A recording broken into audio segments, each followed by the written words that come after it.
Okay, kids. So, if you finished your Repusse process last class and you painted your work, okay, you should have this.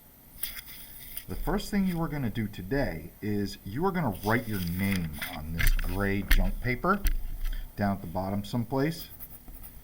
It's very important. Please do that right away. There should be pencils in your blocks at your table. Okay? And then you're going to take a piece of sandpaper. Notice that I have the folded part at the tip of my thumb. Okay? We don't want it this way, we want it this way. And you are going to lightly, and I mean lightly, do not push or you'll ruin your 3D work. You're going to use small circles without pushing, and you're going to let the sandpaper kind of do its job and get rid of the paint on the 3D parts only. You can see as I sand this picture, which is entitled The Screen, it's beginning to show up. Pretty awesome.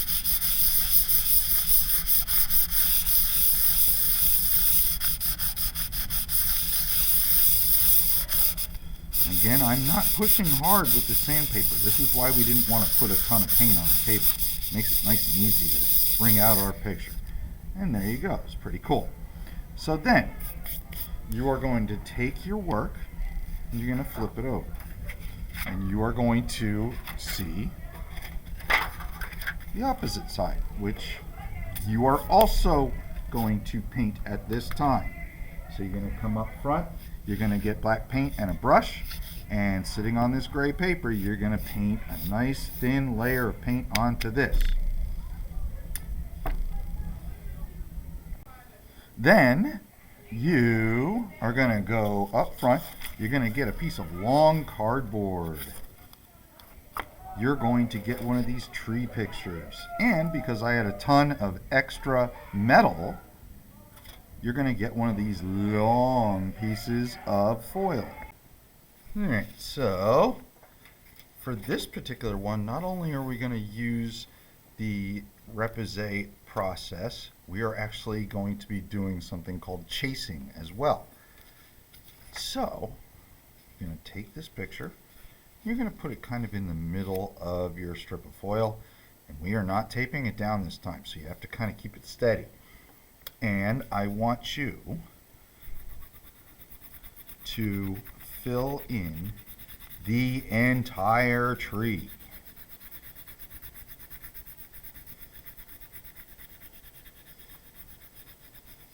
Even the branches. Make sure that you are pressing nice and hard. Don't try and cheat and look at the back of the metal because we don't have it taped down this time. So just keep coloring in until you have finished the whole thing. And don't forget about this last line right here. Okay, and then once you've gotten all your branches and your tree trunk done, and you've colored the whole thing in, pressing nice and hard, you can take this off of here, and you should see your image. And what I want you to do for the chasing process is we're actually going to turn this over to the silver side, and right with your pencil, I would like for you to add some lines in the trunk of the tree, like this. Pressing nice and hard. Okay, and this is called chasing. So basically we're pushing back out on the other side. Okay, just do a few lines in there, and that's going to help to show the bark of the tree. Once you've done that, I also want you to fill in this space with some diagonal lines pretty close together. Best as you can.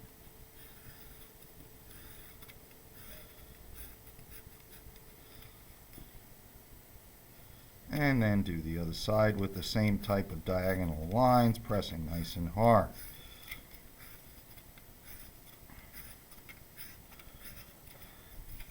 And you can see that it's given us a nice texture in the trunk of the tree, and we've got these interesting things sticking out on this side, but on this side they're going in.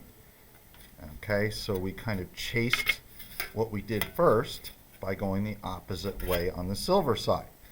Once you have gotten this thing complete, take it off the cardboard, kind of set it up like so onto your junk paper, and give this a coat of the black paint on this side, and then you can flip it over and paint the other side too. Doesn't matter if the paint gets on the gray paper. And that's it for today.